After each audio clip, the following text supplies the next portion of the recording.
আহা হা হা, কি শান্তি কি শান্তি! গরুর মাংস কতদিন পর পাইছি, ওরে বাবারে বাবা! মনের সুখে আজকে খাবো আমি।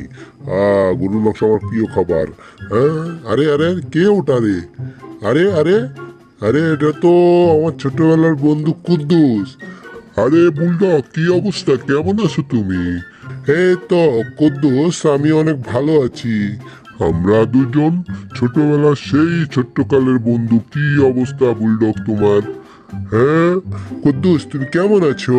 আছো ভালো নাকি? তোমার বাড়ির সবাই ভালো আছে? আমরা দুইজন বন্ধু। আরে বন্ধু, আমরা দুইজন বন্ধু, সেই ছোট্টবেলার বন্ধু। বুলডগ আর কুদ্দুস, আর কুদ্দুস আর বুলডগ। ও ও, লা লা লা লা, উ লা লা লা লা, উ আমরা দুইজন খাচ্ছি মিছি ছোটবেলার বন্ধু। খাচ্ছি মিছি বিলতি আর চলছি বিন্দাসে। হা হা হা। ও হো। তারপর বলো কুদ্দুস, তোমার বাড়ির সবাই কেমন আছে? তুমি ভালো আছো? তোমার সবকিছু কি দিনকাল কেমন চলতেছে? তুমি কোথায় ছিলা? আরে বলো না বুলডগ, আমি আজকে তোমার বাসার এই পাশ দিয়ে যাচ্ছিলাম। ওই যে শহরে গেছিলাম একটু মরিচ কিনতে, ঠিক আছে? মরিচের যে দাম, বুঝছো, এই জন্য এই পাশে যাচ্তেছিলাম। তো দেখি, আসো তুমি আমার বুকের মধ্যে আসছো বুলডগ, তোমাকে একটু আদর করে দিই। আগে ছোটবেলায় তোমাকে কত মারছি, কত যত্ন করে মেরেছি। আহারে কুদ্দুস, তুমি বুলডগ, তুমি এর কি করতেছিলা? দেখি তো, তোমার তো ভালো মন্দ অনেক কিছু খাও। ওরে বাবারে বাবা, তোমাকে তো অনেক কিছু খাতে দেয়। দেখি তো এটা কি? ও, এটা তো মাংসর পিস। ও মাংস আমার কাছে সেই প্রিয়। আমি একটু খেয়ে দেখি।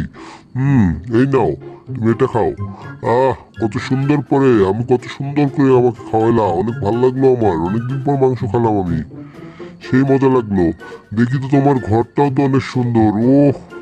তোমার তো সেই ঘর, এত সুন্দর ঘরে তুমি থাকো। আরে ভাই, আমার তো ঘর বাড়ি কিছুই নাই, তোমার তো অনেক ঘর বাড়ি কত সুন্দর করে সাথে দিয়েছে। অনেক সুন্দর ঘর হয়েছে তোমার। দেখি তো একটু হেলানি দিয়ে তোমার ঘরটা ঠিক আছে কিনা। ও বুলডগ, তোমার ঘর তো অনেক অনেক মজবুত ভাবে তোমাকে বানিয়ে দিয়েছে।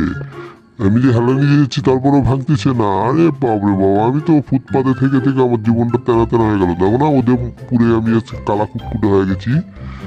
ছোটবেলায় কত আদর যত্ন করে খেলতাম, আমিও ফর্সা ছিলাম, তুমিও ফর্সা ছিলা। তুমি যেমনটা আছো তেমনটাই আছো, কিন্তু আমি একটু কালা বান্দর হয়ে গেছি। দেখি মাংস, মাংস খেয়ে গিয়ে আমার দাঁতে খোল মনে হয় আটকে গিয়েছে। দেখি তো একটু মাংসটা বের করে নিই।